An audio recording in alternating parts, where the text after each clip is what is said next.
Alrighty, so hello everyone, I'm Tim from Tim's PC and I build custom PCs to suit anyone's needs or budget.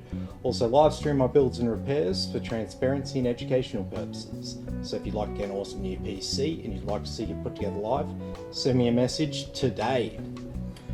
Alrighty, back here again tonight. It's been a busy week for me, but we got a good one on tonight. So, a couple of new things that we haven't featured before. Starting with our CPU, we've got the Ryzen 9 7900X 12 core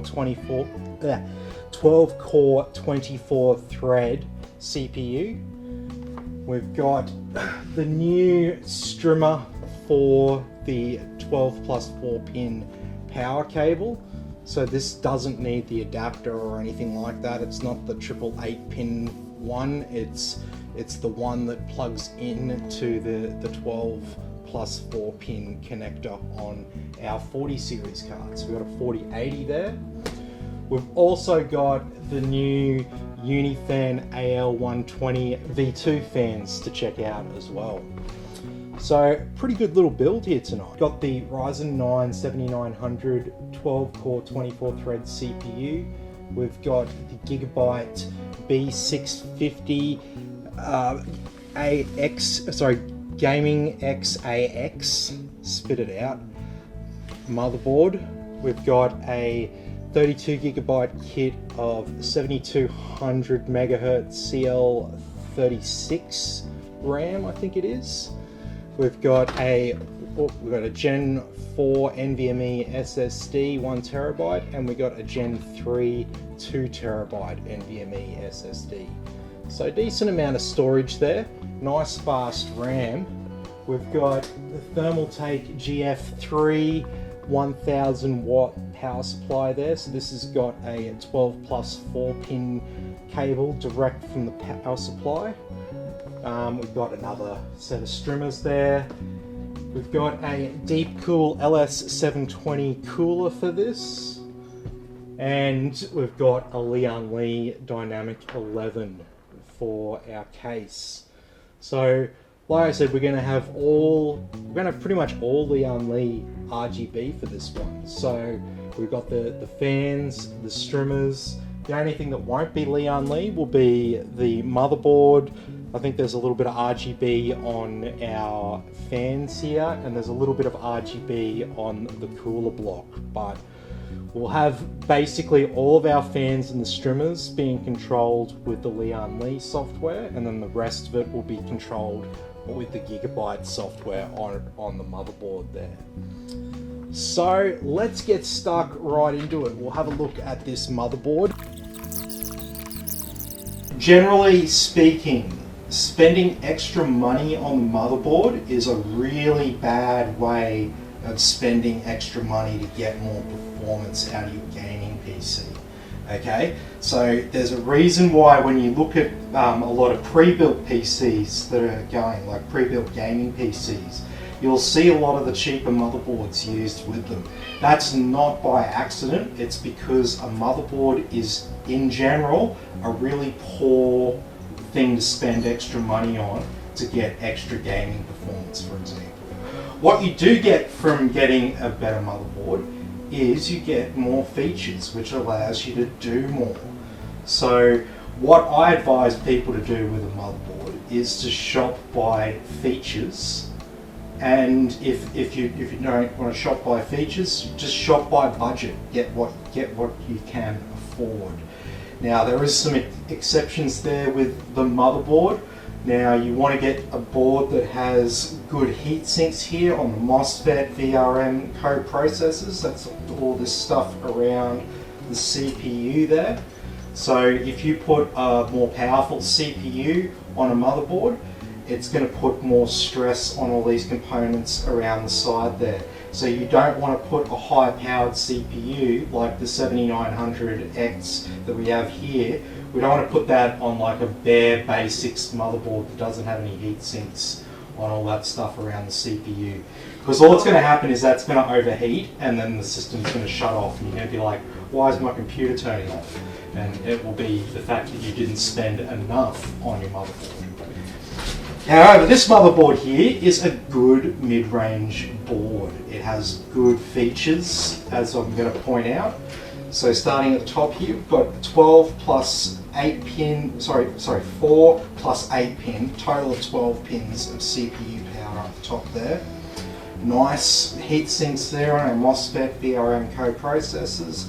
Obviously our Ryzen AM5 socket there for the CPU. So we've got 1, 2, 3 fan headers plus 1, 2, 3 RGB headers up the top there. We've got our 24 pin ATX power, so that's the main power for the motherboard. We've got dual channel memory, 4 slots, 2 channels. We've got fan header number 4 here. We have a reset switch button on the board, so that's handy if you wanted to use this board as a test bench or something like that, I guess. We've got our USB-C header. We've got 4 SATA ports there. We've got a horizontally orientated USB 3 at the bottom there. We've got our front panel connectors, another fan header, so that's a total of 5 so far. We've got 2 USB 2s, we've got a COM port header, and that looks like, what do we got there? We've got a SPI TPM and an ESPI DB. There's like a couple of different security module headers there at the bottom. If anyone's curious as to what both of them is, one of them's a TPM header. The other one, it looks very, very similar. I wonder if it's just a different pin configuration for another one. I don't know it off the top of my head, but if you're interested, send me a message and I'll find out for you. Got another couple of RGB headers at the bottom there, and that was it for fan headers. So the 5 fan headers only. So that would probably be the biggest downside for some people with this board, is you probably need a fan controller if you've got a lot of fans. We've got 1, 2, 3 M2 slots, so we've got room for 3 M2 SSDs. We're going to be using 2 of them in this build, and then we've got our PCIe X16 slot, and then we've got, alright, here's one thing to be aware of on this board. These slots down the bottom, normally you'll see an X4 slot for these, so they're connected like a quarter of the way along, but I don't know if you can see. Kind of.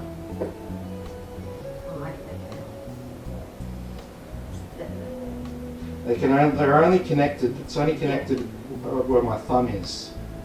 So these are both X1 slots, but they're X16 length. They're normally X4 length, so where my finger is there, but they're actually X1. There's like markers where you pointed out the other one, but there's... Yeah, on the bottom of the board there, you can see where the connections are actually soldered into the socket there, if you look really, really, really close. Pull it down, you can't see anything. Pull it down.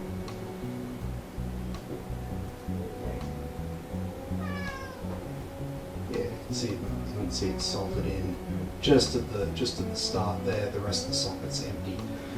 So just be aware with this motherboard. For our build here, we're not using any of these expansion slots. We've just got our 4080 to go in here, and then we're using M2 storage. So we're not even using them.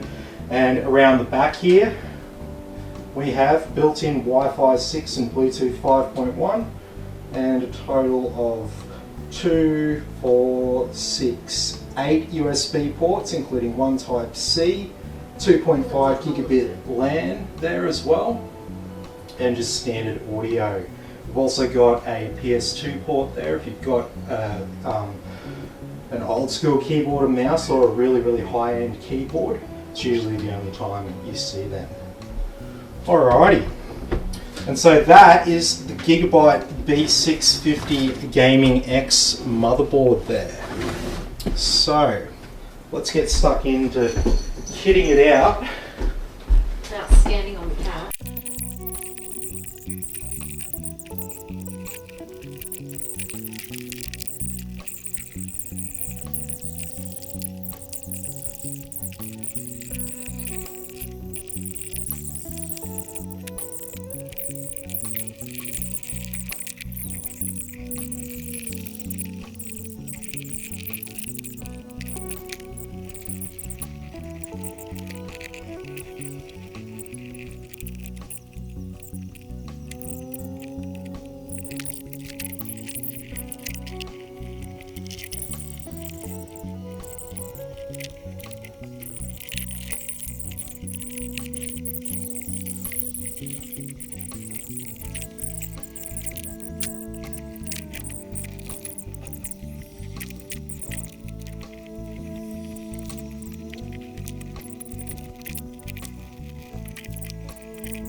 been alive.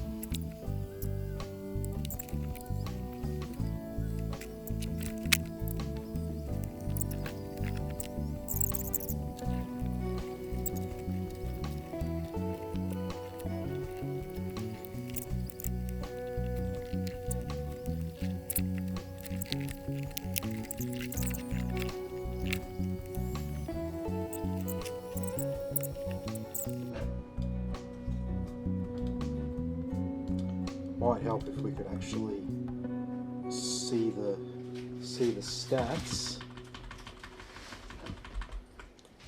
Okay, so that number there below RAM is how many frames per second it's running. So up the top here we've got our graphics card, temperature, usage, clock speed, wattage. Down here the VRAM, usage and clock speed. CPU temperature and usage, clock speed and wattage, and our RAM usage.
What's that? Oh.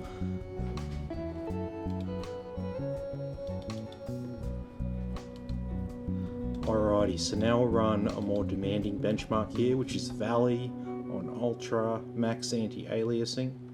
So even if we ran this on the same settings, this would be a more demanding benchmark with a lower frame rate.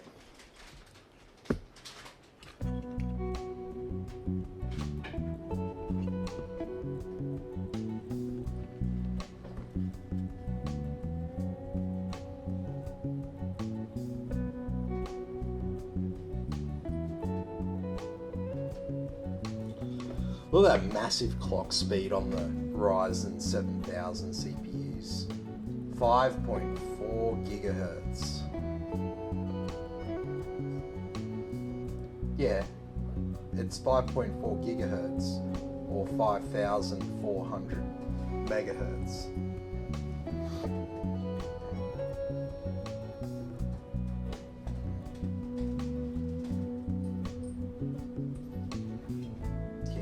It's like they're all overclocked, basically, compared to what it used to be like.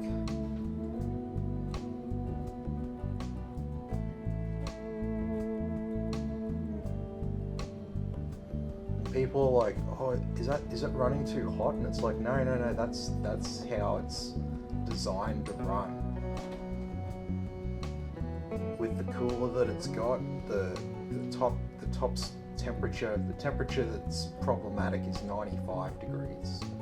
So when it's sitting there in the high 70s, low 80s, that's actually exactly as it's meant to be running.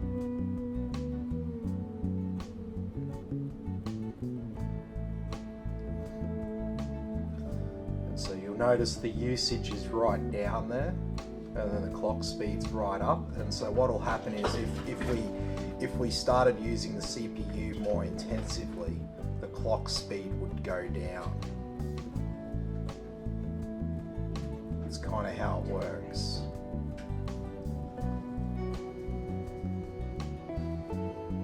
The engineers have it all tuned. Well, they're meant to have it all tuned.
Alrighty, so that was Valley there on Ultra with max anti-aliasing.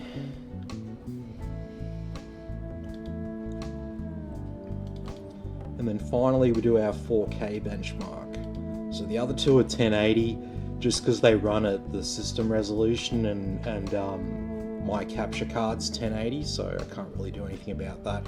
Superposition runs at like its own resolution, so we can run it at 4K here.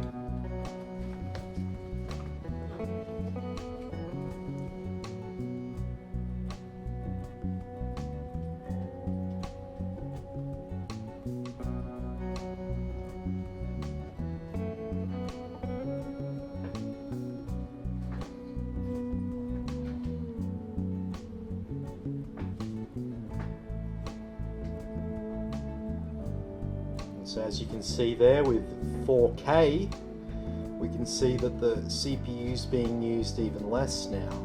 So the temperature's dropped off a bit and the usage has dropped off a bit. The clock speed, seems to be peaking a little bit higher as well. So like I said, they've got these chips tuned. very, very specifically for the workload that they're going to be using, that they're going to be working on, I should say.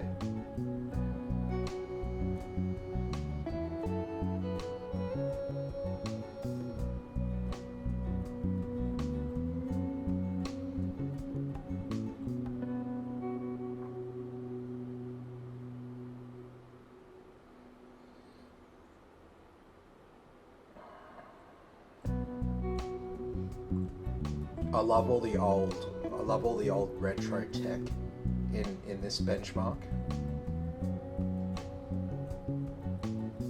The old meters and stuff like that, little CRT, sine wave, freaking thing.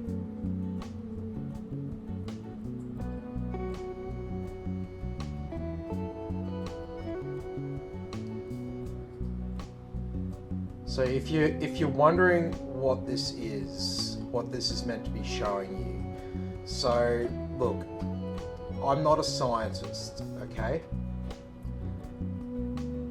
I don't claim to be a scientist. However, I do claim to be a science enthusiast, and I do really like science. And from what I see around here, this is meant to be some sort of anti-gravity machine. What's sort of being depicted here is meant to be something that can isolate the missing particle associated with gravity, because like every other you know, force of nature has its own like quantized particle, but we don't have it for gravity. So we can't really control gravity the same way that we can control like electromagnetism and the strong and weak nuclear force.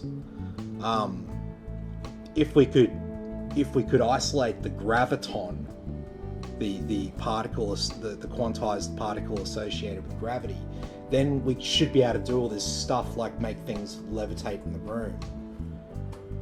So I'm pretty sure this is what it's meant to be kind of depicting. You can see on the wall there's like pictures of like stars and all that, and obviously stars produce a lot of gravity, and that's why there's like shit flying all around the room and stuff. Just FYI. I think that's where we'll leave it. So thanks everyone for watching. Be sure to like and subscribe to the channel, and I'll catch you all in the next video. Hello everyone, this is Buddy, aka the Fluffy Meow. The Fluffy Meow would like to know why you have not subscribed to the Tim's PC YouTube channel. You obviously like our videos, so do us a huge favour and subscribe.